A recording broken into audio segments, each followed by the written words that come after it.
ఓం శ్రీమాత్రే నమ. ఈ 2024 జనవరి 1వ తేదీన ఆదివారం అమావాస్య వస్తుంది. ఈ ఆదివారం అమావాస్య రోజున ప్రతి ఒక్కరూ కూడా చక్కగా అమ్మవారిని ఆరాధిస్తూ ఉండాలి.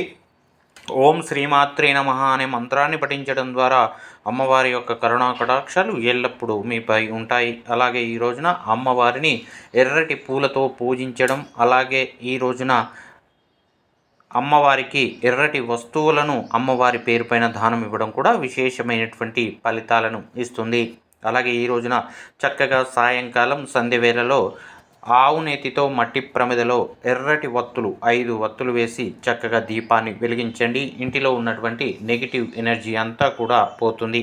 ఖచ్చితంగా ఈ రోజున అమ్మవారిని దర్శించుకోవడం, ఎర్రటి బొట్టును నుదుటిన ధరించడం, ఎర్రటి పూలతో అమ్మవారిని పూజించడం విశేషమైనటువంటి ఫలితాలను ఇస్తుంది. ఈ చిన్నపాటి పని ఆదివారం అమావాస్య రోజున చేయడం వల్ల అమ్మవారి కరుణా కటాక్షాలు కలుగుతాయి.